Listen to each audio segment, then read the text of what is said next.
Welcome in. Hail to the podcast brought to you by Maize and Blue Review. We cover Michigan for the Rivals Network, which means you can find us at michigan.rivals.com. Coming to you after another Michigan victory that, per Sharon Moore, was not satisfying. Again, another tale of two halves, if you will. Lots to talk about. Some positives, some things trending in the right way. Everybody probably felt really good at halftime. And then again, another late sweat. Minnesota is not the opponent that USC was as well. So still some anxiety in this fan base, still some things to talk about. Where are we going? What can we need to change? Blah, blah, blah. We're going to try and bring Brock in here. Brock, can you hear us? I can hear you guys. Hey, we're good. All right. We were having some technical difficulties to get started. So, Brock, since I'm talking to you first, we'll go out of order here. Welcome. I am loving the Rose Bowl shirt because anything Rose Bowl merch is fantastic.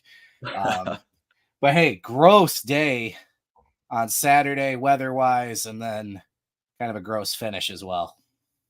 Yeah, it was a weird day, a weird game. The vibes weren't really there. It wasn't anything like what fans saw for the Texas game or the USC game. It was kind of, everyone's always excited to be at Michigan Stadium, but the energy just wasn't really there. And obviously the team got out to a great start, but then it kind of fell apart there late, and it wasn't the most picturesque day in Ann Arbor, I wouldn't say at all. So Josh Henschke, Intel Insider Publisher, joining us, of course, as well.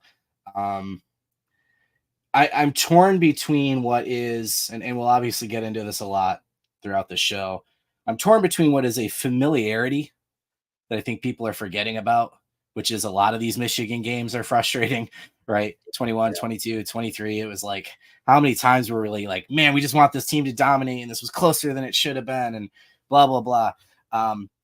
But also this year's different, right? This isn't the same players. This is, we were expecting to see what we were going to see, right? Like out the gate in terms of what the identity of the Sharon Moore program was going to be. And right now we still kind of feel like, and again, some positives we'll talk about. I think it's less to do with Michigan being 4-1 and more to do with what people think is coming. And will this translate to future games? Yeah, no, absolutely. I mean, you have to kind of think down the line at this point. I mean, the schedule's not getting easier. Teams like Indiana and Illinois may or may not be what we thought they were heading into the year.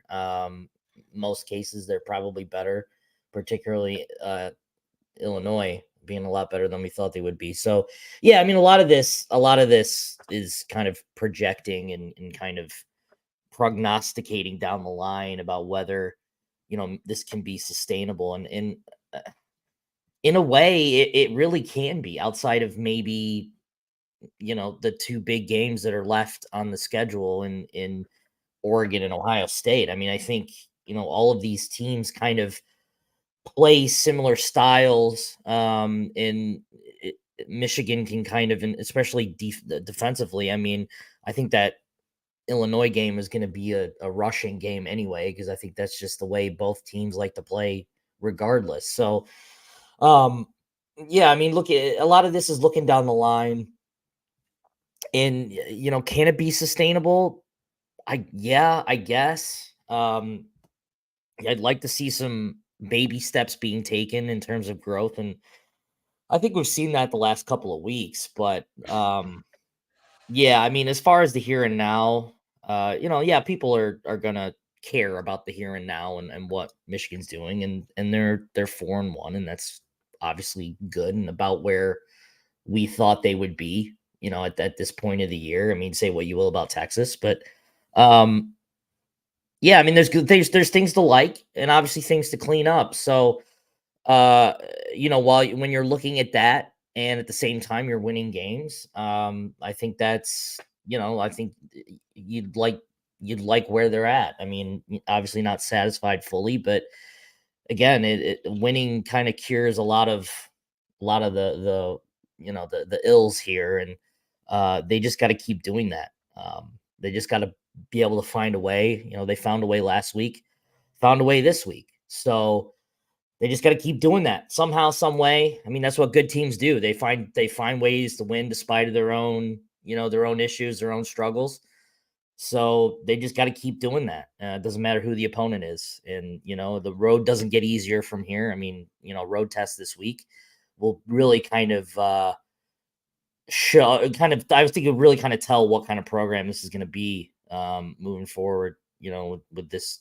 It's not going to be a fun atmosphere at Washington. I mean, that's a beautiful stadium, really good crowd. That's going to be a good game. So, yeah, I mean, a lot to like, a lot to dislike, but hey, 4-1, that's the ultimate stat right now, and you definitely take it. Especially with that loss being to, well, I guess they're now the number 2 team in the country. Yeah. Texas, Bama jumping after that really, really fun Bama Georgia game. Yeah. I love watching a great game where I don't care who wins. Yep. Because it's like, don't have to take interest or whatever. But Brock, I'm going to take kind of a devil's advocate position. I mean, I feel like I'm going to be more positive than you anyway, just because that's how it tends to go. But I think about Michigan in 2022 and the close game they had against Illinois, dealing with some injuries, including Blake Corum, obviously halfway through that game. But I think about 23, Maryland, another close game dealing with some injuries. And I think about games all the time in the Harbaugh era where, like, we kept hearing, well, he could have played. We decided, the precautionary thing, the Will Johnson thing was always hilarious to me from last week. Like, well, he could have played if we needed him. USC driving down 3, you didn't need what? What are you talking about? So whatever. Yeah. My point is looking at this Minnesota game, and I think, okay, I don't have not just my best pass rusher in Josiah Stewart, but technically the best player defensively in college football right now, according to analytic metrics. I don't have Will Johnson, the best cornerback in college football. I have a banged up Colston Loveland who only played, I think, 14 or 15 snaps. I don't have Samaj Morgan. I lose my left tackle, who's been my best offensive lineman partway through the game. Hey, I'm okay that I got a close win against Minnesota. These are games I've barely won in the past where, hey, guess what? We said you're going to need a field goal kicker. Good thing you went and got Zavada. I can't remember which way it is.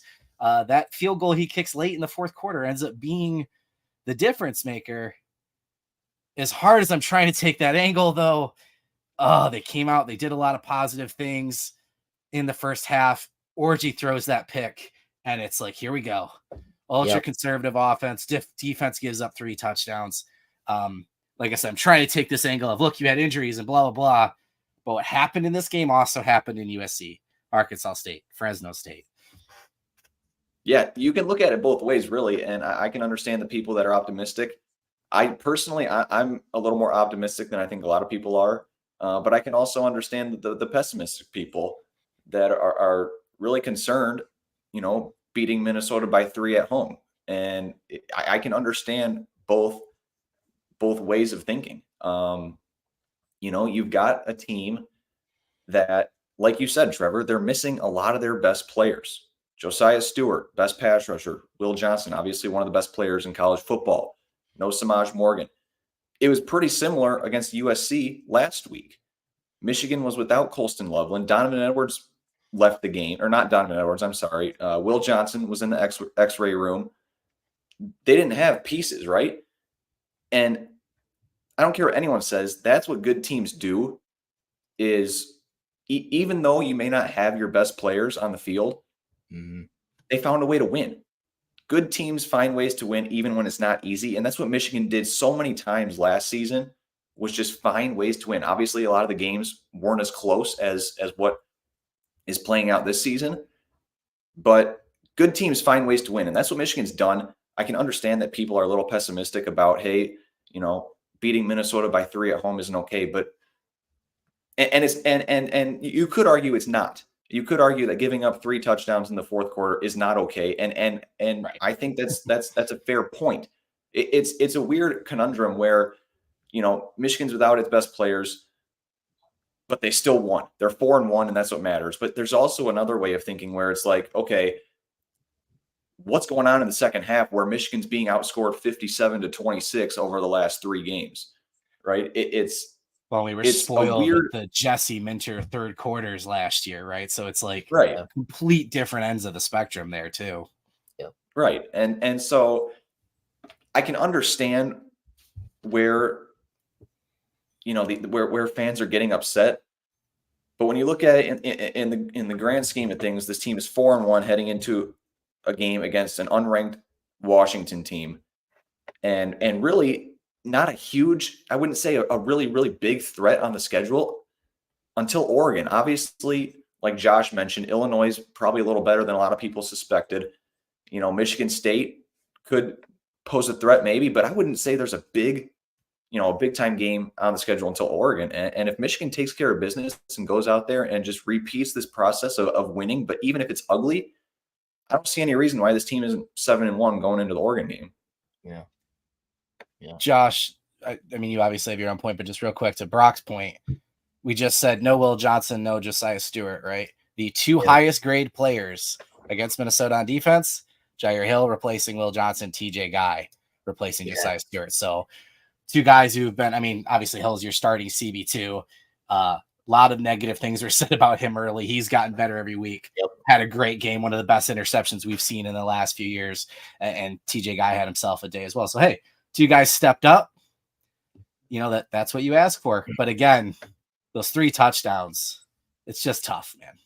And again, I think, Brock, I think if we looked at this game in a box, just this game, the angle you and I are taking makes a lot of sense, but people are thinking about those previous games too, right? I mean, that's got to be playing into it. But yeah, Josh, what were you going to say? Sorry.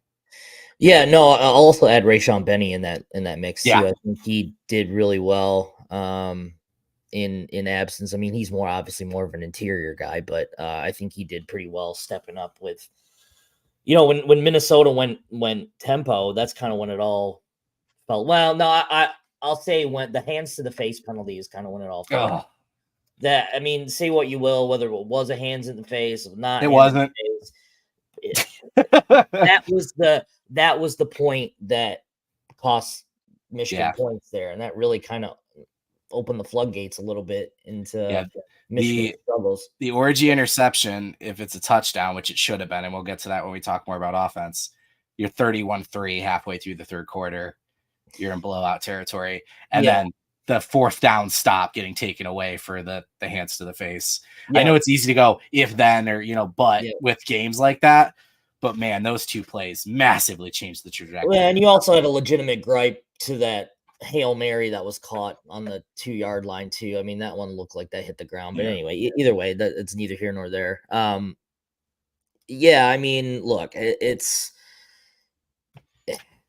sometimes you gotta win dirty. And there is really no excuse that Minnesota got back in this game. I mean, the second Minnesota went tempo, that was game over. I mean, the blueprint, at least from this year, has been, and Joel Klatt said this during the broadcast, is kind of getting Mason Graham and Kenneth Grant going sideline to sideline and running tempo. And, that's kind of the big 2 ingredients there to really upset Michigan's defense and kind of get them off kilter a little bit, which is why building depth is so important. So it's also good at the same time that you're getting valuable reps for a TJ Guy or a Rayshon Benny. Even Ike Iwunnah got like 13 snaps in the game as well too. So I mean, look, it's just growing pains. It's growing pains. It's a young team. It's going to get younger next year when all of these big guys are leaving, the Will Johnsons, the Kenneth Grant. So I mean, maybe Kenneth Grant leaves, maybe he doesn't, but Mason Graham for sure. Loveland, Will Johnson. Look, this team's only going to get younger, so you need to play as many guys that you can play as possible. And that's kind of the situation now that you're seeing, is that these guys are kind of learning on the fly. Very valuable reps, I might add, but you got to take the good with the bad at this point. And the second half was pretty bad, but you take the good with the win. So, I mean, again, just like last week, I mean, there's going to be a lot to a lot they're going to not like on film, but I think compared to last week, I think there's a lot more good on film Well, and the than bad still feels correctable. well, yeah. I mean, Right? I think the playing field gets leveled for Michigan if they can do two things. They can stop the turnovers and they can stop these dumb penalties, the Mhm. discipline stuff. You're if you're handing teams, in some cases earlier in the year, 2 or 3 extra possessions a game, you're not doing yourself any favors at all. So, um, look, if they can at least cut down on the turnovers and the discipline on both sides of the ball, they're going to be in a better spot than they were before. I mean, turnovers are inevitable. Yes, it's going to happen, but you can't have one every single game of the year. You just can't do it. You got to play a clean game to give your offense and defense a shot. You Yeah. got to do it. So, yeah, you're 100% correct. A lot of it is correctable. Like the wholesale stuff, probably you won't be able to fix it during the season, but the little things you can fix, and you at least give yourself a shot to play better as the season goes on. Even with Orji too, then I guess we'll talk about later on in the show, but like the decisions, the going through the reads and stuff, you can fix that during the season. The whole big picture thing you probably won't see get fixed, but you're right. It is all a lot of it, the good majority of it is correctable stuff. And that's on a young and new staff to correct it. That's on them to do it. So can they do it? We'll see. I mean, we've seen stuff addressed or at least attempted to be addressed. So at least these guys got to get the benefit of the doubt right now. And kind of see what happens from there, I guess. Yeah, Brock, specifically the angle I'm going and what Josh is talking about, I was very critical of Wink early on, especially in the Texas game. I thought the exotic looks were unnecessary. I thought Mason Graham on the edge 14 times was ridiculous. I think you were trying too hard to trick your opponent and instead tricking yourselves. Yeah. He obviously basically told people like me to shut the hell up at his press conference this week, which whatever, props to you. His argument about blitz rate and if you're sending four, it's the same thing. I disagree. I think if I'm replacing Josiah Stewart or Derek Moore with Quentin Johnson, and I have data that shows that that's less successful than my base set, I'm going to talk about that. Like that's just data that exists and how I feel. Right. But since Texas, we've seen a lot more base set, your standard defensive line, the linebackers. It feels like you've been asking them to do a little bit less. People forget Colson and Barrett were getting picked on, and we're having a lot of the same issues at the first half of 2022 really came along in the second half. And obviously we're absolute studs in 23, starting to see a little bit of that development. The linebackers, the secondary, I mean, the touchdowns they're allowing are just like a foreign language to us with guys blitzing when they're not supposed to. And all these every touchdown they've given up. I shouldn't say everyone, the Minnesota, this game, the back half of the end zone, dude, you make a catch like that, dude made a play. Yep. You made a play, right? But when you're shooting yourself in the foot and it's like, oh, what are you doing? That's frustrating. Now, like some of the communication stuff and some of these things feel coachable. Real quick, though, sorry, I should have talked about this first. Somebody asked about my hat, and I'm kind of a loser about this. It is a Detroit Tigers hat, specifically a logo they used for only 3 years, 1957 to 1960, and then it was in the middle here for a couple of years as well. But yeah, Tigers in the playoffs. Let's go. But anyway, yes, my frustration with Wink. Look, he's not going to come in and literally be Jesse Minter. We knew that wasn't possible. I didn't want the full-on experience of what we saw in the NFL. I feel like we're kind of finding a happy medium now. Look, these late touchdowns are concerning. They got to go away. I feel a lot better about where he's going, though. I like the formations. I like the play calling. I think this team can get better, especially if they get healthy. Yeah, healthy is the big part for sure. Yeah, and I agree, but like I said earlier, there is quite a bit of concern with what's going on in these second halves. I mean, Michigan's pretty much getting exposed in the second half. And if it wasn't for Yeah. big leads that they built up in each of the last 3 games in the first half, who knows what their record would be right now. And, you mentioned these breakdowns that lead to touchdowns. Obviously, Daniel Jackson made a great play there in the end zone for Minnesota on Saturday. Catch. That was a great Yeah, catch. At what point, like, and also at the same time, like, at what point do you just say, all right, tip your cap? That's just a great play. Yeah. Players make plays, dude. Fine. Yeah. Like that was a great play. But then you look at the touchdown that Michigan gave up against USC, where I think it was Zeke Berry came on an all-out blitz, and Miller Moss hit the wide receiver for the most wide open touchdown you'll ever see. Just these weird breakdowns in the defense that no one saw from Jesse Minter's defense last year. Obviously, no one's expecting Wink Martindale to be Jesse Minter or anything like that, like you said, Trevor. But it's concerning, and obviously, Michigan wasn't going to come out here and make adjustments in the second half like they did last year either. Like that was just a completely different level of adjustments and coaching. But it is concerning, and you got to think if there's a game coming up what happens if Michigan doesn't get up by 2 or 3 touchdowns and then they break down in the second half, they're going to end up losing. They would have lost to Minnesota and they would have lost to USC, quite frankly, if it wasn't for those multiple touchdown leads that they built up. And yeah, it's probably, at least for me personally, the biggest area of concern is what's going on in the second half. Yeah, Michigan lower 12 here, Kate, was a really good point too. I mean, if the offense can't stay on the field, it's hard to blame defense later on in the game. Yeah. 100%. I mean, yeah, if you're not sustaining drives, you're going in with a gas defense, and yeah, that's why tempo is probably partially to partially working too. So it's like as I explained it on the message board to one of our subscribers, it's like a Venn diagram of stuff that you can blame that kind of intertwines with everything. There's like offense, defense, and then everything in between the Venn diagram, and a lot of crossover happens there. So everyone needs to get better. I mean, it's not just a defense issue. It's not just an offense issue. It's not just a special teams issue.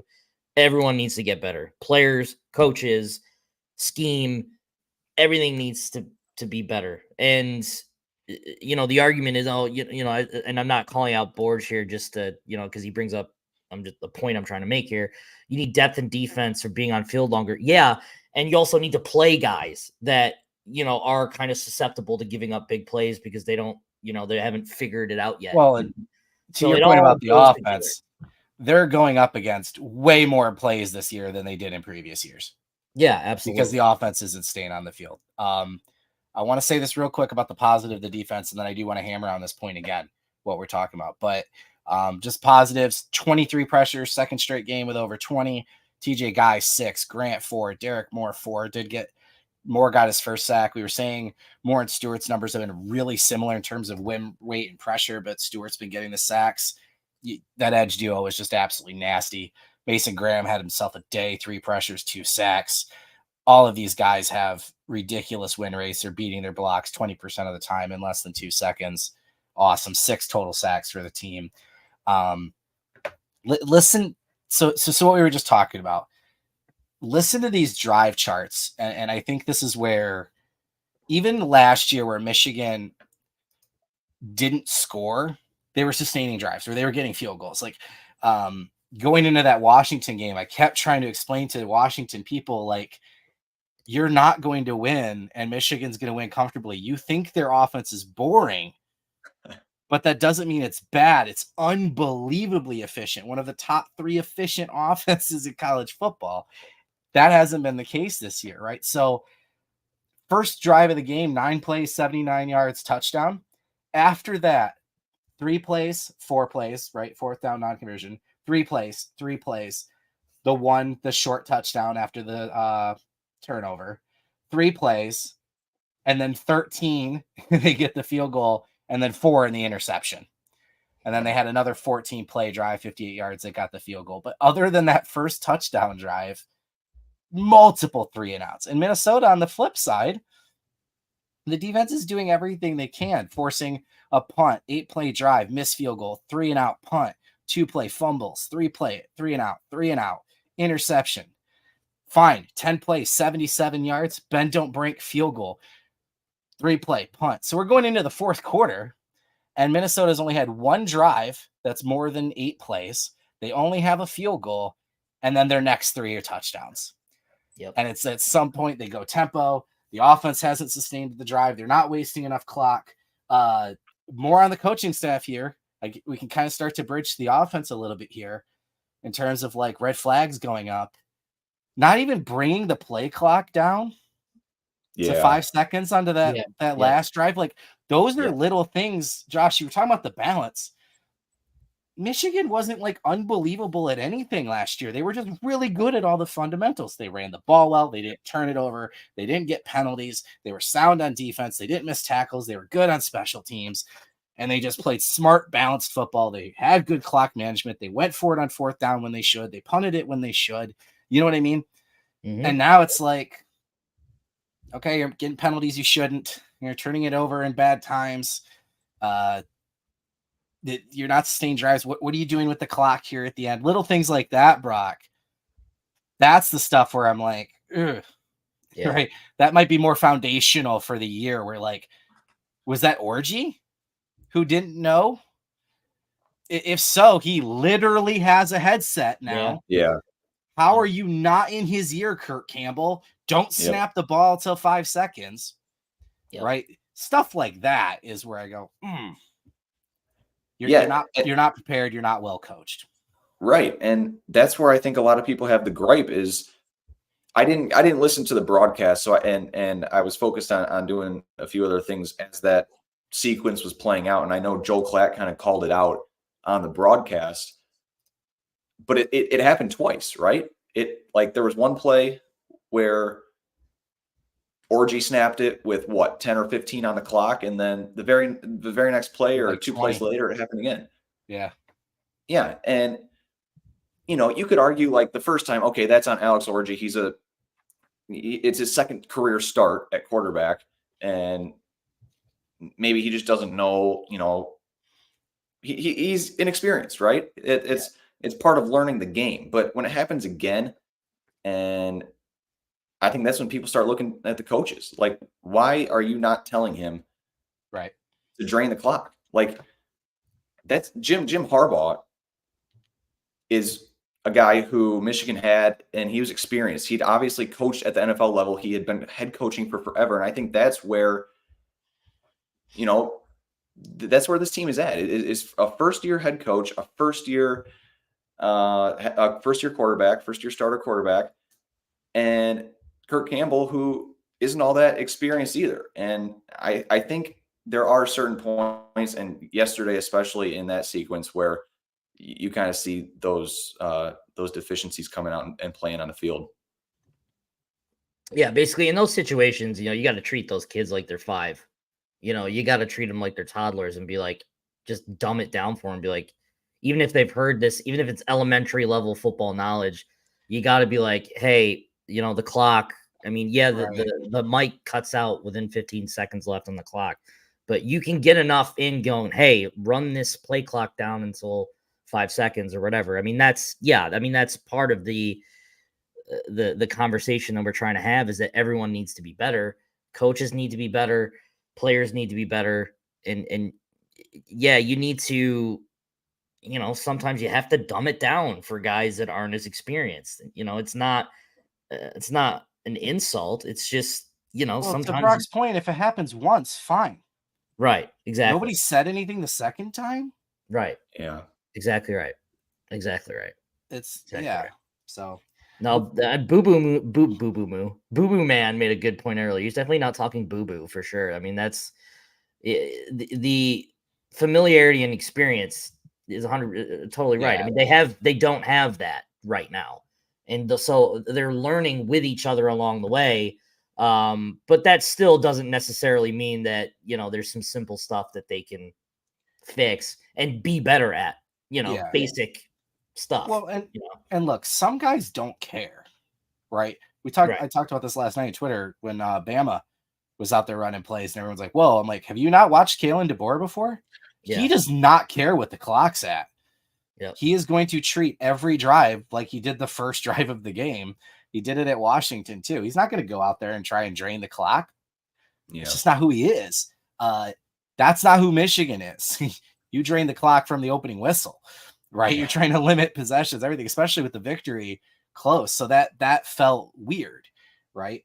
Let's talk about Orji as a player. How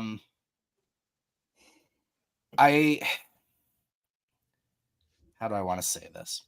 I'm a little frustrated with what I think is some revisionist history talk about what Michigan could or should have done in relation to the transfer portal. I don't want to have this conversation for the 100th time. Even last night when Bama's doing well, oh, we should have hired DeBoer. Dude, he was hired at Bama 2 weeks before Harbaugh even left. Like, I just don't see anything that can be gained from those conversations 5 weeks into a season because none of it's changing. We're here where we are. I do feel comfortable with this coaching staff talking about this offseason. And look, you've got this battle with Orji and Warren, two very different quarterbacks. I remember hearing early on, Brock, we're like, hey, what is your offense? Because it could be completely different with these two, right? And they're like, well, 80% of it's the same Michigan. And then we have these different buckets depending on the quarterback. And then we got closer to the season and it was kind of like, no, it's the same no matter what. It's like, what?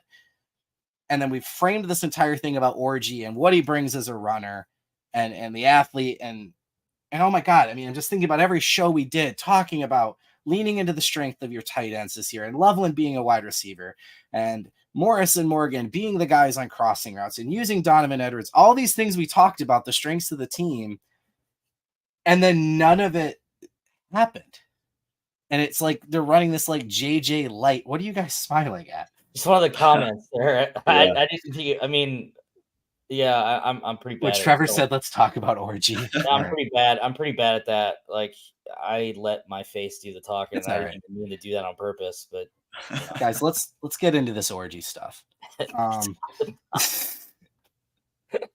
Anyway, oh God, it felt like they were trying to run a JJ light offense, even with Davis Warren, and even that first week with Alex Orji, and it's like, what? This week, Brock, we saw Lau Mullings and Donovan Edwards on the field at the exact same time. Yep. Multiple times. We saw, I'm just giddy saying this out loud, Mullings and Edwards on the field. Edwards split as a receiver. Loveland as a receiver. The other two receivers, Tyler Morris and Fred Moore, your best receivers. Morgan was hurt in this game, right? Oh my gosh. The first time all year, all your best players were on the field at the same time, right? And it's like, yay, they're doing it, right? Like, okay, I love where this is going. And then I'll just have this playing in the background while it happens. You get the players out there, you make the play call, and Orji throws the interception. Right? So, like, it works, right? Here's Loveland at the post. You've got Edwards with his hands up like he can't believe it. I think that he thought, and we don't have the all 22, so I can't see all of it, but I believe he thinks the safety is going with Morris, which he starts to, and then he turns back. So I think he thought he could just lob an easy throw to Loveland and didn't know the safety was there. I don't know. But here's my thing. I'm glad they did this, and I'm going to grab onto that. I think that's a good thing. And I've got some other stuff we can show or talk about too, but like running the ball with Edwards and Mullings out there at the same time, these kind of plays, some of the short crossers, the touchdown to Morris, having Morris in motion, nice, easy play action bootleg for him. It feels like maybe they're starting to implement some of the things in the offense that I'm a little frustrated on. This is the stuff you should have been doing in fall camp. And now you're doing it in the middle of the season. Yeah. This was the play. Go ahead, Brock. I'll go ahead. This was the play where, I don't know, I guess this is my first time honestly seeing it with the TV copy, but it was just as bad from the press box. I mean, you had your basically two of your best players running wide open down the field, and I guess it took Orji a little too long to process what the defense was doing. I don't know what it was, but if you watch, so right here, he gets like, he looks like he's going to throw it when the safety is on Morris and he's got Loveland and Edwards, that pressure gets in his face and he has to just kind of reset, throw a little bit of a delay into it. Again, I'm just kind of trying to find benefits, but yeah, Donovan's wide open, Loveland's there, and it's Yeah. like it just took him a little too long to deliver. And then when he does, it's a softball right into the coverage. If anything, you want Loveland going the other direction, throwing him more open, right? But Yeah. yeah.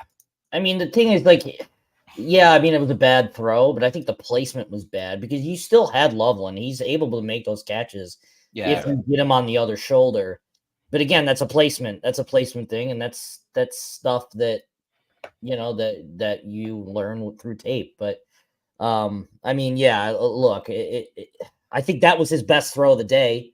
I think that's one of the best plays he's made at Michigan. Right. That was this throw right here where he steps up in the pocket, finds his read, and finds the open guy. Yep. That was his best throw by far. So there's flashes there, but look, they're not going to be able to wave a magic wand here, and he's going to be this elite throwing quarterback. I mean, he's just going to have to. I mean, either you think he's a long-term option or a temporary band-aid until you find a guy who can manage an offense and you can kind of make him go back to what he was as kind of a gadget guy. But he's got flashes there. It's just it's not going to happen. It's just not going to happen overnight. I mean, and you just kind of have to, at the end of the day, you got to take the good with the bad at this point. And yeah, there's probably a little more bad than good, but I mean, at least the threat of Orji running kind of gives you an extra dynamic that you wouldn't necessarily have with any other guy.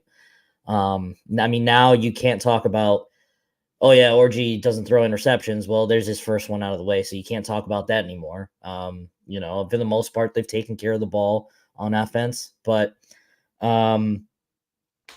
again, offensive line needs to be better. Receivers need to be better. Running backs need to do Orji a favor and get better at pass blocking. I think this week was much more improved than last week. I mean, they had some really bad PFF grades with pass blocking last week. I mean, horrific grades. So look, again, it goes back to what we were saying earlier, the Venn diagram of stuff. Everyone just needs to be better, and yeah, you don't get better by just sitting around and practicing. You get better by playing games. So look, this team is mostly young. But yeah, look, you got to go through the ups and downs with this thing. And yeah, maybe Orji isn't the long-term option beyond this season, but I think he gives Michigan the best chance to win right now, and I'm not even going to talk about Tuttle because who knows, he can't even stay healthy. And, and I think part of I don't want to dive into this too much, but I think part of the portal discussion was that they felt like Tuttle was kind of the portal addition that they needed because they didn't necessarily know they were going to for sure get him back after this year. So I kind of felt like part of me thinks that this program thought, hey, this is kind of our quarterback addition here, Tuttle. They're kind of not technically banking on him being the guy, but at least a guy that, that has experience and that they can rely on. And maybe he does run the offense better. Who knows? He can't stay healthy, and you can't have that at the quarterback spot because we're going to go right back to square one if he gets hurt. And we're not talking about like he's injury prone. We're talking about the same injury lingering over sustained throwing. So like if he goes out there and has a great game, it doesn't matter. He's not going to be able to practice. It's just not an option. Right. AJ, by the way, thank you. I appreciate the comment and your donation. Yes, it is nerve-wracking being a Michigan quarterback. Well, and look, it's one of the toughest jobs in this state. Well, and that's why, like, I came off as like this massive Davis Warren like propagandist or something. My whole argument was, guys, the idea that the QB you haven't seen is the answer is such a surface level take, man. It's not going to fix everything. I knew Orji was going to bring his own set of problems, and it wasn't going to fix everything because Josh's point, pass pro still an issue.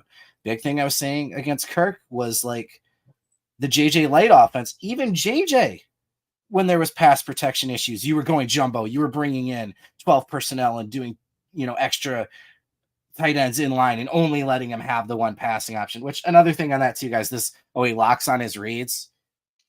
One, offenses in college football now are doing everything possible to scheme the first read open. Yeah. Like that's what they're trying to do, but you can see Orji making progressions. Anyway. So offense, Brock, to Josh's point, there's still pass pro issues. I think those are well known at this point. Greg Crippen didn't play. Again, I don't even care if you think Dom's better. Fine. I just want you to pick one. The back and forth annoys me more than who's better. To their point, the PFF grades are similar. They say they grade similar. I don't care. Pick one. Evan Link's getting better each week. If they think he's the best guy, fine. I'd like to see more calls. Again, Josh's point, the running backs haven't been excellent in pass pro. Like, what can we do to adapt that? Wide receivers. Again, no Samaj Morgan in this one. So I'm thinking, hey, maybe another Fred Moore big game after what happened with Tyler Morris being out the previous week. Nope. Fred Moore still only gets 15 snaps, 1 target. Morris plays 37 snaps, gets 1 for 3. He had the touchdown, but only the 3 targets. Kendrick Bell, again, leads this team in snaps, 40. 3 targets. There isn't a single receiver on this team. Let me pull this up so you guys can see this because it blows my mind. There's not a single receiver on this team right now with more than 70 yards receiving through 5 games in the season. Yeah, it's gross. It's and I'm bringing this up because I hope this looks good on the screen. Yay. I'm bringing this up because somebody brought up the no block, no rock thing. I wanted to see, is that what's happening? Are we just really catering to our blockers here, right? Kendrick Bell, 169 snaps, more than any receiver on the team, right? Also 86 block snaps. So half of them are blocks. That means the other half of his snaps, he's out there as a receiver. He has 6 targets. So if you're playing him that much, throw him the ball. If he's not getting open, why are you playing them that much? And look at the run block grade. Mm-hmm. Say what you will about the Pro Football Focus grades. I agree. I think the run block grade is probably the most inconsistent. I'm not a huge fan of it, but all of them are using the same one, whatever. Do I think Samaj Morgan is that much better of a blocker than Bell? I don't. But that's my point. I don't think there's a lot of separation in any of these guys. I've seen Charleston make some big blocks. He's played 104. He's your blocking guy. Look at that. 66% of his snaps are blocking. Peyton O'Leary, 66%. But both of those guys are playing 109, 104 snaps, just a little bit less than Samaj Morgan, who has 18 targets. What in the world are they doing with the receivers? And I put Donovan Edwards on there because his 18 snaps are only pass, not block. So his are different. He's been used in the passing game 18 times. 8 targets, 7 receptions, but only 23 yards because they're all 4 or 5 yards behind the line of scrimmage, a screen with no blockers out front. I don't care who the quarterback is. If they're not scheming receivers open or the receivers themselves can't get open, again, I don't know which problem it is. I'm not going to pretend I know, but it's one of them and neither one is good. Yep. These quarterbacks don't stand a chance. Yeah. And listen, I think it all goes back to the coaching staff. I mean, I remember a couple of weeks ago asking Kendrick Bell I think I talked about this on the podcast a couple of weeks ago. I asked him if he expected to be playing this much because as a true sophomore that was formerly a quarterback. Personally, I wasn't. I don't think a lot of people were. Yeah. I don't think anyone was expecting Kendrick Bell to be leading the wide receiver. He wasn't even a guy we heard a ton about in the offseason either. Right. And I get, look, he's Ronnie Bell's brother. I get the dynamic. He made a good play against Minnesota where he sat in the zone. I'm purely talking about what's in front of us here. He's played more snaps than anybody, and he's not a leading receiver. Yeah. Sorry, Brock. That's all right. He straight up told me he didn't. He did not expect to be playing this much. And I think that's a huge red flag. Like I was shocked too. I'm not a football guy by any means. Like I'm not a coach or a player or anything like that. But when a player tells you that he straight up was not expecting to be on the field this much, I think that's a huge red flag. And the fact that he's got more snaps through 5 games than Donovan Edwards is mind blowing. And I understand that Edwards is. Oh God, I didn't even think about that part. Edwards has taken a little bit of a backseat to Khalil Mullings, which is understandable because Mullings has been so good. But Kendrick Bell, a former quarterback and a true sophomore, or a second-year player. I can't remember if he redshirted, but he's got 19 more snaps than your senior captain in Donovan Edwards, which I can't explain it. You're right, Trevor. The quarterbacks really, people can complain about the passing game all they want, but the quarterbacks just have no chance of success when I hate to put it this way, but when your receiver core looks like that, the quarterbacks have no hope. Yeah. I mean, I don't really have much more to add. I mean, yeah, I mean, at what point do people, does the program kind of look inwardly a little bit in terms of, where to go from here if the wide receivers aren't developing as expected? I mean, I'm not going to sit here and call for anyone's heads or anything like that, but I mean, it's been an issue for a while. Look at the results.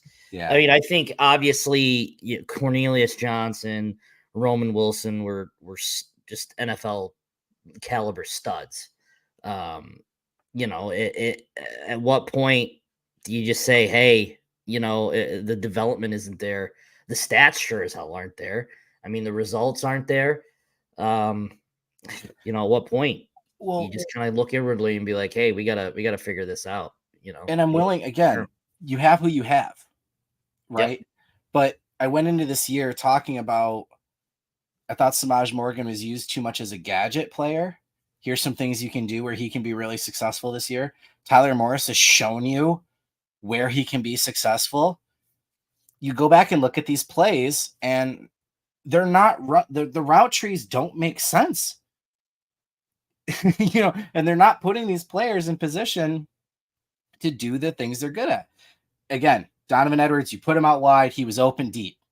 We knew that was going to happen at some point. That's why we've been calling for it. Orji didn't make the throw. Fine.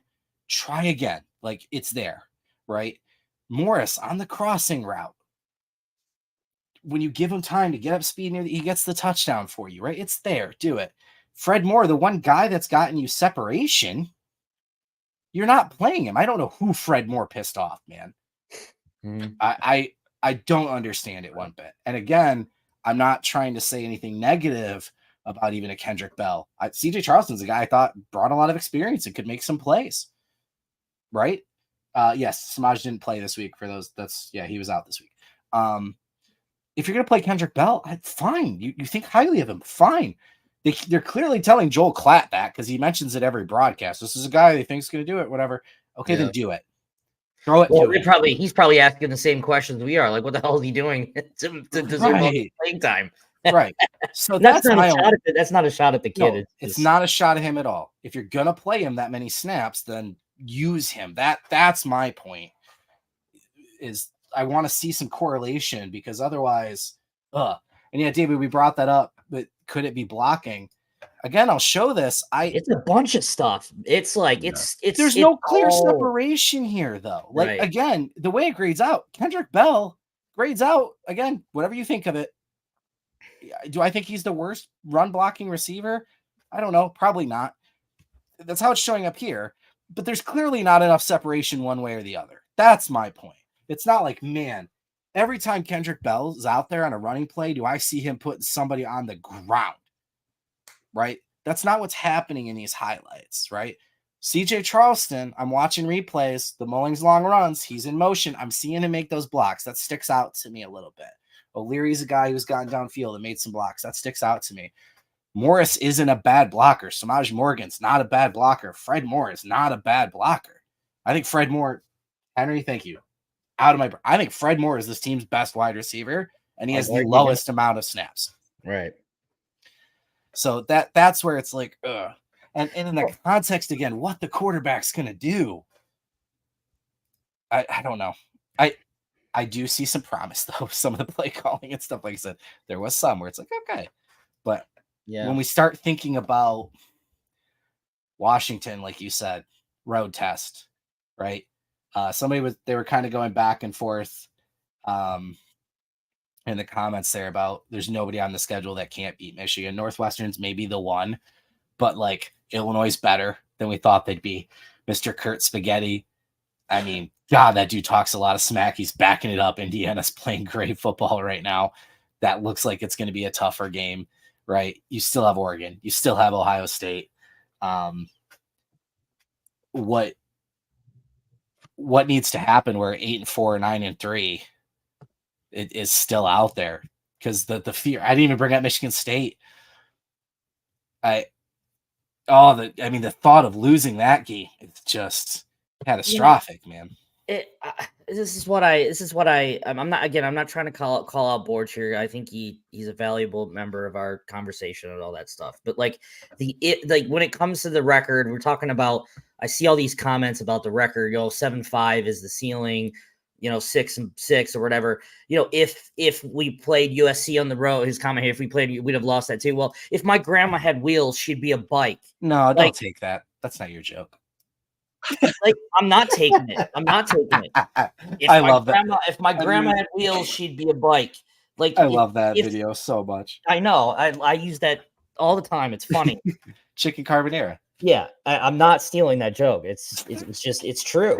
Go ahead. I'm sorry. My grandma had wheels. She would be a bike. If Michigan didn't score on that fourth down play last week, they would have lost the game. Yeah. If it doesn't matter. If it doesn't matter, you got to let this stuff play out. Like it's look, I can understand the angst and the frustrations and stuff, but it's like, man, it doesn't matter if Michigan would have lost on the road to USC. They didn't go on the road to USC this year. They didn't lose to USC this year. So I like taking the more positive approach. As negative as we're being, they're ranked number 10 in the country and 4-1 right now. Right, exactly. I'd rather have that problem. Right, exactly. Yeah. So look, the first road test this week is a big, big test. It was always going to be a big test. I don't care if Washington was undefeated. Like, the big thing is now is for Michigan to prove, like, as Account 22 just mentioned, I was just about to mention it, defense travels always. Can this Michigan offense travel? I don't know. Because which was going to back to the original point I was going to make before I went off on a tangent. This offense isn't designed to be in a shootout. It's never going to be it's never going to be successful in a shootout. So that's kind of the thing is, the big factor in this remaining games is can Michigan get into the weeds, get into the nitty gritty with these teams that aren't that. Washington isn't it's a finesse football team that passes the ball a ton. So, obviously you want Will Johnson back for that one.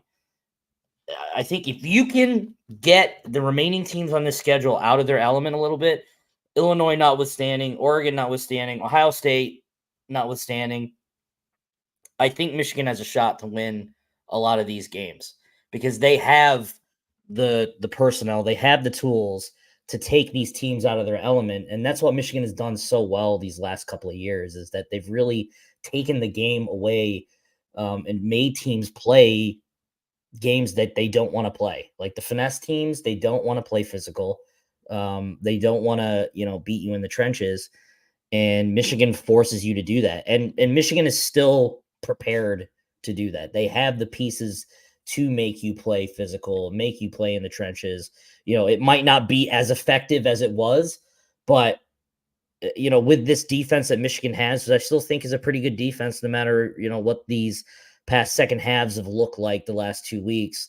And when you get back, the likes of Josiah Stewart and Will Johnson back into the fold, I think, the defense travels. So, yeah, there's a lot to like. There are paths to victory for Michigan every week. Like, yes, even Oregon, yes, even Ohio State, there are ways to win. So, like, to sit here and say, maybe they do go 7-5, maybe they just win 3 more games the rest of the way. But man, to sit here and definitively say, like, oh, this team is 7-5, this team is 6-6, we don't even. That's just like doomsday stuff. You got to at least have a little bit of faith that this team knows what they're doing. I mean, like, well, it's just more fun to talk about what could happen too than just assure ourselves of the negative, I guess. But Brock, what is it? Well, you haven't talked in a while. I'm sure you have some thoughts in your head you were going to spit out anyway, or no? No, not particularly. Okay. I kind of want to connect dots here and circle back real quick, though, just the receiver thing with the offense. I've talked about some good things we've seen. This is the kind of stuff that drives me crazy that I think has to go away, right? 3rd and 9, no extra protection, 4 wide. I don't necessarily care who's out there, fine. Only pass pro is the running back that's out there. But you run 4 verts, basically. And the running back takes off, settles in for a check down. Now, this is what we thought we could get with Orji. The scramble for the first down. That's what he does. Yep. Right? So it's weird because I'm like, hey, I want more of that. Because people are starting to say, oh, he's not a good runner. You can tell that he's still trying to process too much. He's not playing loose. He's not comfortable back there. It's only a second start. Because with some of his runs, he's hesitant, I'd like to see more designed runs for him. And I don't mean a delayed handoff up the middle. I don't know if those reads are actual reads, which they better be, because that's the whole reason you're playing him, right? Are we still in a JJ situation where we're running RPO reads, but he's not actually allowed to keep the ball? I hope not. Because then again, what's the point, right? But I'm just looking at, pressure's going to get home. Because it has been all year, right? Especially, look, right side, Lynx guy comes around, gets the pressure up the middle, he runs. But, like, look at these routes. It almost looks like that's like a designed run, but just very delayed, like a delayed. Well, yeah, because everybody clears out. Right, exactly. Yeah. I feel you're either running all your receivers to the sticks and then they're crowded in coverage, or, I mean, I can't tell if that's Klein or Loveland that runs a little bit of it's Klein, runs a little bit of a post. But other than that, everyone's 20 or 30 yards downfield. He hasn't completed a single ball more than 20 yards this season in those first 2 games. This was one of the more concerning stats I had on him. I think there's some positives, but one of the more concerning, hold on, let me find it. Sorry. What is he, 2 of 13? Yeah, 2 of 13 through 2 games on throws 10 yards or more. Yeah. Yikes. Oh. Right? So what are you doing? Or at that point, tell him, I've always hated this on 3rd and long. Throw a deep shot. If they pick it, so what? Yeah. You're going to punt it anyway. Maybe you get a pass interference call, which happens all the time on those deep throws. Or maybe you let receivers go up and make a play, God forbid. We never throw 50-50 balls, ever. Love watching Nico Collins becoming a top 5 receiver in the league, right? Like, throw a deep ball. Fine. Tell him to let him chuck it. Whatever. He scrambled. That's a good thing. I think you need to see more of that, better use of him as a runner. But again, I'm just like, where was he supposed to throw that ball? You get him no protection. The pressure's getting home because it does on every single 3rd and long. All the guys are covered. Yes, he can run. Great. But yeah, the reads part of it too. The pass to Morris was kind of like a fake RPO. We'll never know what's legit or not. I haven't charted it all, but I've seen some people have said, look, if he is allowed to make reads, he's been really bad at it. Right. He's missed a lot of keeps. So that'd be a good question to ask. Hey, are we actually letting Orji make decisions back there as a runner? Because if not, I mean, I get it. Warren was throwing the interceptions. I don't think he can make decisions on his own yet either, because he's still trying to figure out everything. process He's got so much going on in his head that he's trying to like diagnose a defense. He's just not at that level where everything just comes naturally to him yet, because everything is just going in his head. So I don't know if he can even make his own decisions. I don't know. I mean, look, but again, you simplified it for JJ. How many bootlegs did we say? This was a massive, massive play with JJ. Brock, I feel like you and I talked about this a lot with play action stuff. Play action bootleg. JJ goes out wide. He has two options, levels. The shorter check down, and then the other guy above him deeper. And if neither one was there, if the defender stayed back, then he would scramble. Yep. Like, what? If you're going to call JJ plays, that's the play you call. Throw it to one of those guys that are open. I've cut the field in half for you. Your only two options are right in front of you. Is one of them open? Throw it. Great. If they're not, run it. Yep. Mm-hmm. Yeah. It's trying to figure out this offense is really hard. And I don't know. It's obviously there's frustration. It's not going well. I mean, you pointed out earlier, Trevor, the only sustained drive that ended in a touchdown was the first one of the game. Wasn't that right? The first one went for and 13 plays and 79 yards or something. Field goal. Yeah, the first play was 9 for 79 and a touchdown. The longest drive of the game, 7 minutes, 24 third quarter. It was 13 plays for 40. That ended in the field goal to start the third quarter. Yeah. But again, that's where the pick, it feels like the pick just changed everything. Yep. You know, and that turtle. Well, that was a Harbaugh thing too. Can we stop pretending that like as soon as a turnover came, Harbaugh didn't get conservative at the end of games and try to escape with victories? Yeah. You know, like that they've always done that, as frustrating as it is, but yeah. Yep. Yeah. Yeah. The interception almost immediately followed by the hands to the face penalty was maybe not immediately followed, but those were the two big plays, because then obviously Minnesota scored right after Mason Graham's penalty. I think it was on that drive though. Yeah, the fourth down stop with the hands to the face. But again, I mean, Minnesota thinks they got robbed. Every team thinks there's plays that move the game one way or the other. I mean, you can do that. And the JJ talk, like, yeah, I mean, that's like comparing JJ to whatever ref or sorry, I was reading the comment. whatever quarterback Michigan has. It's not JJ. People don't understand. JJ was elite at third down on third downs. Yeah, like unfathomable. Inhuman on third downs. Like, that's not easily replicated. So, the next guy up has the unfortunate privilege of following up JJ, but he's also not JJ, and he's also not on JJ's level to where he can, I mean, the very first drive JJ had as a player, like, he threw that like cross body bomb to I can't remember his name. I can't off the top of my head. Baldwin? Yeah, against Western. Yeah, against Western. Yeah, Dalen Baldwin. Yeah, threw that bomb, crossbody bomb to Baldwin. It's like that.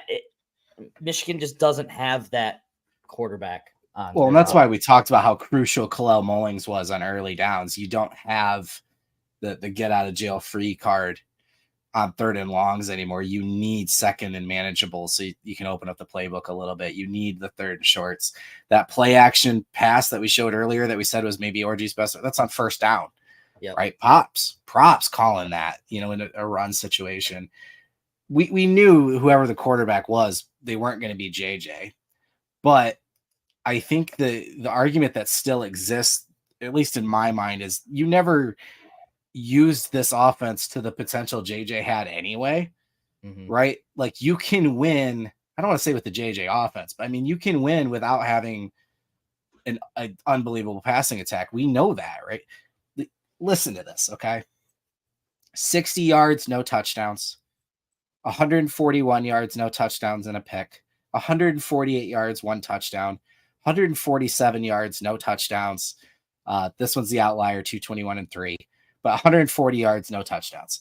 That was Michigan's last 6 games last year for J.J. McCarthy. 60 against Penn State, 141 Maryland, 148 Ohio State, 147 Iowa. Bama's the outlier, 221-3 touchdowns, 140 yards, no touchdowns against Washington, right? Like, that's been the Michigan formula, but he only had 1 turnover in all those games. Michigan turned the ball over a ton. You didn't have the dumb penalties. You were running the ball well. Look, we've seen the running game come. We've seen the defense turn the ball over. I mean, the pick 6 is obviously Will Johnson breaks the record at this point. We're seeing the defense giving him the short field. As much as we've complained about stuff, it also kind of feels like if the offense could sustain a few drives, they're not that far off. No. If everything else keeps getting better, which you have to think it will, right? Winks made the adjustments. The defensive stuff, again, feels coachable. Special teams has been pretty good. Punting's been a little inconsistent from Doman, which is kind of a surprise. But special teams ranks really high in a lot of categories. You're running the ball well, blah, blah, blah. You think the O-line's going to get better. Man, find another 100 yards for Orji and a couple third down conversions. You can make this work. That's a formula that, look, are you going to win the rest of your games? What if we win out? No, probably not. But hey, maybe we're back to talking about 9-3 and sneaking into a playoff. If you, people make jokes all the time, like especially after Saturday, like, "Oh, we're Iowa." Well, I mean, Iowa. If Michigan can be a better Iowa, I'll take that. They'll be fine. They'll be fine this year. I'm talking about this year only. They that's being Iowa is not bad, not a bad thing, especially if you're talking about the entire team. I mean, elite defense still has an elite defense. Every year, if Michigan can just be a better Iowa, they can still win games. So, look, it's just kind of where we're at. I mean, people just have to adjust expectations accordingly. Michigan just needs a above average game manager to be successful. Well, I mean, at this point, I think they take average. Yeah. So, man, I don't know what the magic recipe is. Like, there's obviously no magic wand that people can wave and have this thing be fixed. You just have to hope that from week to week you see improvements. And this is what I'm talking about. My God, this revisionist history. Well, yeah, and first John O'Corn over Orji. Spell his last name right too. John O'Corn threw 2 touchdowns and 6 picks in 2017. He completed half his throws. He was sacked more times than he scrambled. Like, come on, guys. There is a path for this team to be successful. There is. Stephen Dreet reference. Let's go. Stephen Dreet. Hey, he beat Wisconsin that one time with that miraculous 50-yard scramble that will never be replicated. Oh, that's right. Remember when the lone highlight of that 2008 year was that like limp that he had to the ridiculous. They just need, like, at this point, like, I don't, just dumb it down. I mean, dumb it down and see what happens. It's a young team that is still figuring its shit out. And you've seen this is not the same team we saw week 1 to now. It is not the same team. I think it's a better version of this team, absolutely. And you kind of have to your hope is that week 5 to week 10, we're talking about an improved team from here on out. And every week there are little pieces that get better. And it's kind of one of those things we talked about last week where, it's like one side of the ball is going faster than the other. And it's like kind of like this and switching lanes. Eventually these guys they're going to meet at one spot and they're going to walk in unison here. I don't know when that's going to be. It could be the bowl game where that happens. Who knows? But you're going to see eventual growth from week to week. And the punters here, what a great name. If that's your last name, that's a great last name. The punters. Sounds like a bad sitcom. Growing little football secret. Growing pains can be painful. Yes, it's gonna be tough to watch a team learning and figuring it out. But guess what? I mean, it's a lot better when they're 4-1 compared to Michigan. Like 2-2. Michigan's got one of the toughest schedules to start the year with Texas and USC. I mean, that's an interesting point. And we kind of talked a little bit about this. Will be kind of the last thing we wrap up here, Brock, and then just some thoughts looking ahead to Washington. But we kind of talked about that. Like, this team gets better every single week. What's sick? Oh, the ratings in Iowa would be fantastic. Yeah. Charts. But I mean, they've had a tougher schedule. They've had to deal with the changeover in the staff. They've had to deal with a lot of roster turnover. It's been kind of easy to expose how behind they are. And then again, the issue with the late decision at quarterback to go with Warren, and then the eventual change back. I'm of the opinion, and this is again kind of final point here. Get healthy enough this week. You beat Washington. You've got a bye. Yeah. You're 5-1. You get healthy, and to your point, Brock, earlier, you come back and you find a way to be 7-1 going to Oregon. Yep. And now, okay, it's November. We got to be playing our best football. Yeah. I mean, can they do that? It goes back to what I said earlier. If this team can win ugly, it's still a win. Obviously, if they keep winning in the fashion that they have been, a lot of people will keep complaining about the offense and things like that. But if this team wins ugly or wins pretty, I don't care what it looks like. Yeah. You go into Washington, you beat Washington.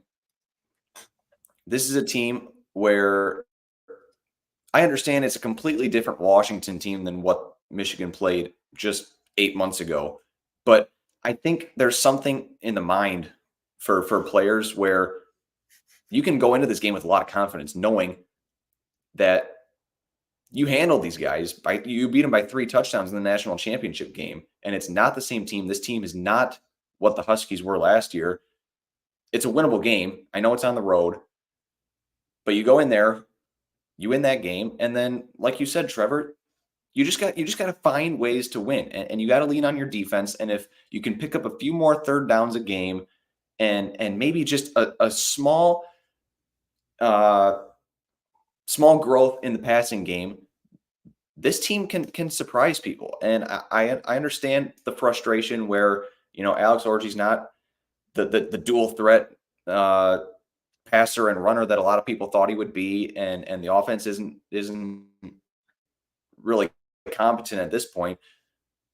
But Michigan's schedule is set up to where if it's 7-1 going into that Oregon game, you're looking I don't care if every game is a 1-point win. If this team is 7-1 going into Oregon, they're going to be a borderline top 5 team. Mm-hmm. And if let's say they lose to Oregon and Ohio State, I looked at the AP poll today, or maybe it was the coaches poll, but Texas, Oregon, and Ohio State are all in the top 6 of the coaches poll. Mm-hmm. 2, 3, and 4. I think so. Mm-hmm. That sounds about right. Yeah. Listen, if Michigan can take care of business against the teams it's supposed to beat, and finishes the year, let's say 9-3 with losses to Texas, Oregon, and Ohio State. You were right, Brock. Then,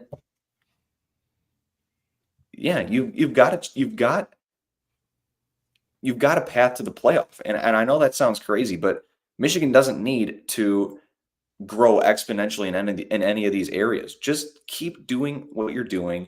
You'll get better every week. The defense will get better. The passing game will get better. And I'm more optimistic than I think a lot of people are, because Michigan has the formula to beat a lot of these teams.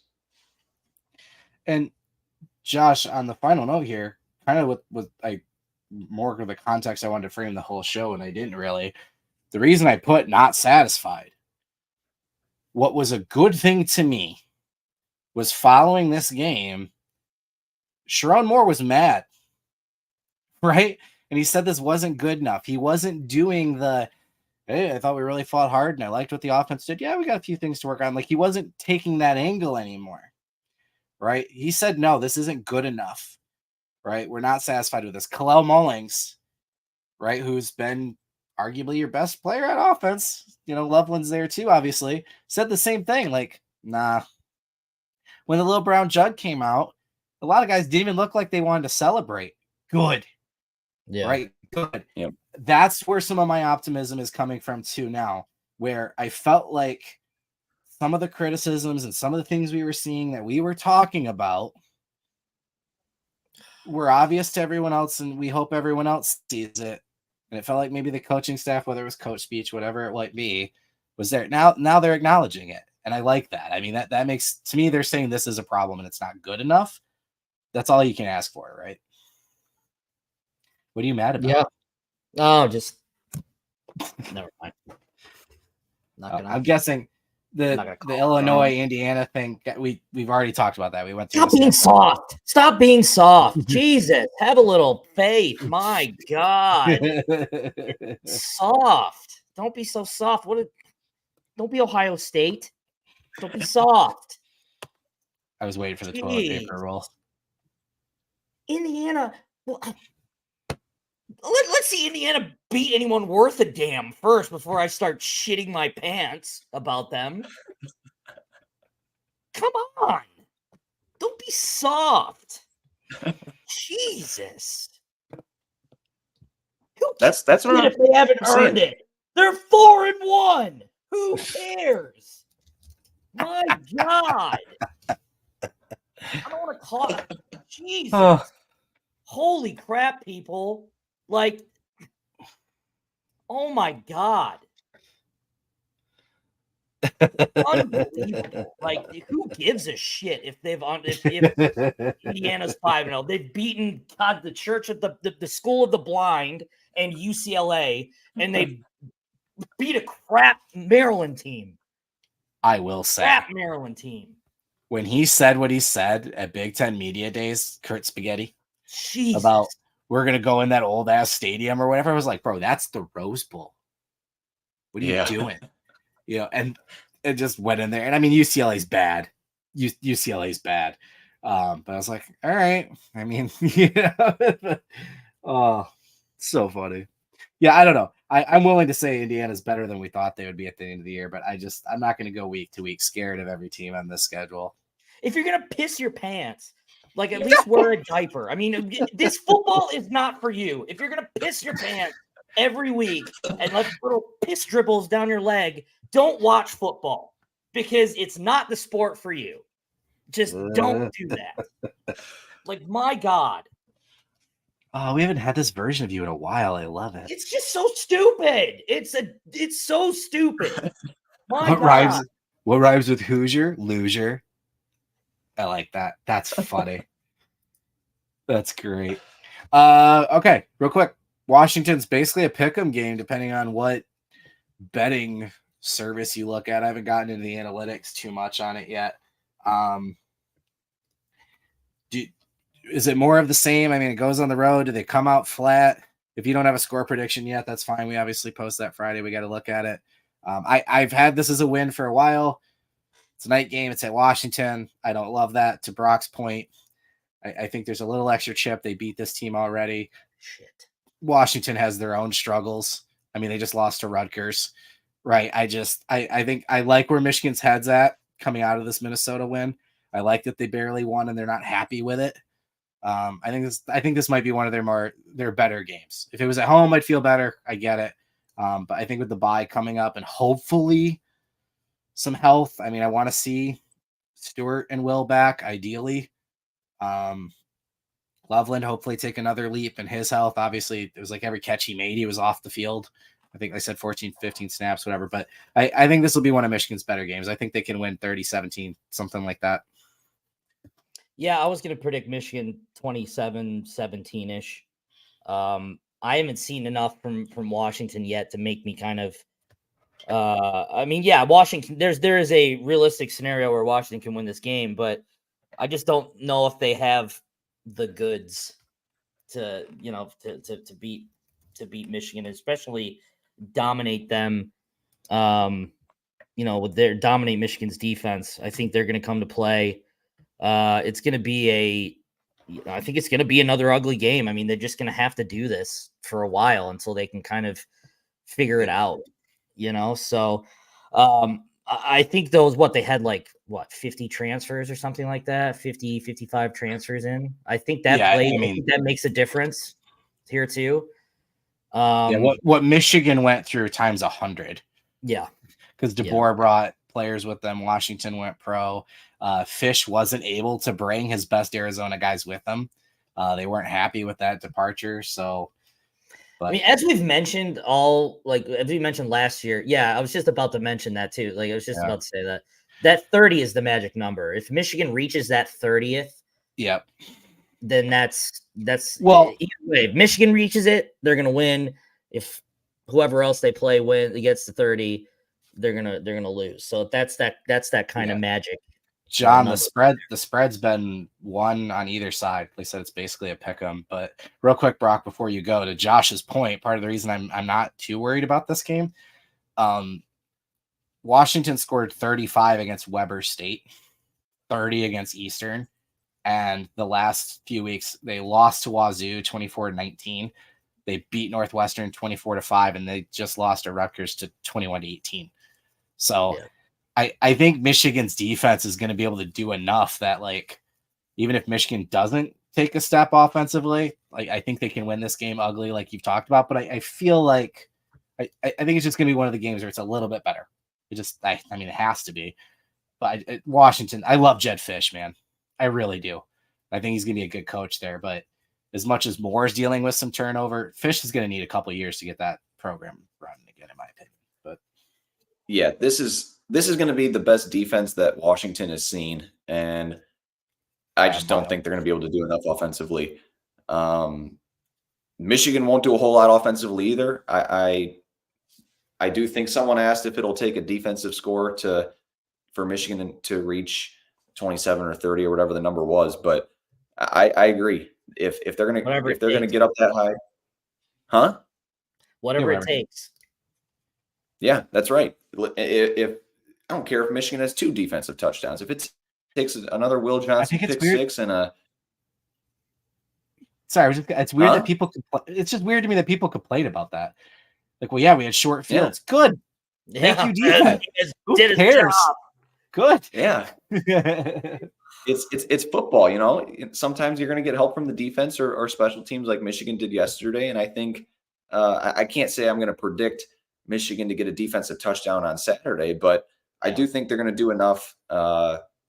Washington's not a big enough threat offensively for me to worry about this one. I think Michigan's going to win by a touchdown, maybe 10 points or so, but it won't be anything more than that because Michigan obviously has troubles offensively. If I had to give a score right now, I'd say something probably like 23-17, 23-14, something in that range. Yeah.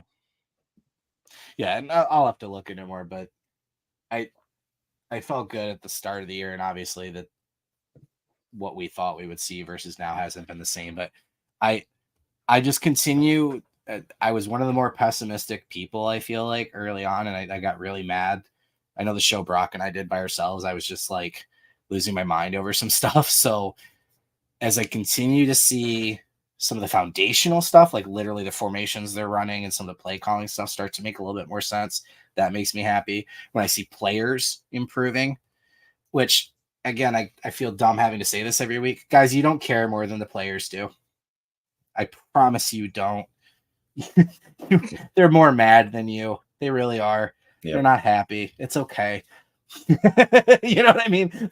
It's just that whole thing it's just funny to me. You don't care more than they do. So I really liked the response from them Saturday, the not being satisfied. Good. I liked that. I think that's the kind of, and I know why Sharon was doing what he was doing in terms of some of the coach speak stuff and some confidence. But hey, man, you're literally halfway through. How stupid is that? Season's half over next week. Yeah. Yep. Spend 9 months talking about this, and then boom, it's gone. Yep. So anyway, stock report. We'll have the offense tomorrow, defense either the same day or the following day. Some more premium content coming in. We've got a couple recruiting things that we are chasing down right now. A Michigan visitor at wide receiver, quick offer turnaround. Also, a couple guys that were down at Bama. They got to see a football game. One of them is already coming back up to Ann Arbor. So we'll have a lot of recruiting talk as that kind of starts to pick up with fall evals and obviously getting into the middle of the season. Basketball, again, is right around the corner. I can't believe it. I know. I love it. A couple weeks is going to be fun. Basketball kicking off, and hopefully football starting to find a groove.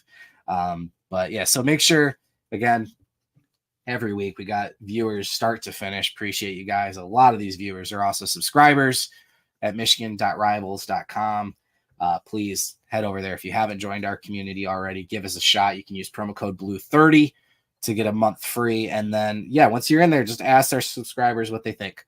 It's been a rough few days. They might be a little bit more negative than they are normally when you ask them. But we do we are proud of the community that's built over there. So if you're a loyal viewer here, we'd love to have you at Amazing Blue Review, michigan.rivals.com. And of course, if you're listening back on podcasts or watching this back on YouTube and you want to be a part of the conversation, make sure you're liking, subscribing, commenting, notification bell so you know when we go live, to the podcast on Sundays. And of course, Dennis's Good Afternoon Michigan Football, soon Michigan Basketball show live during the week, and his post-game live show, which has become our most watched show, which is pretty cool. People love joining in the complaining and misery immediately following the Michigan football game. So make sure you're part of that as well. Otherwise, follow us on Twitter, Trevor McCue, Josh Henschke, Brock Heilig, as always. We'll see you guys next week. Hail to the podcast.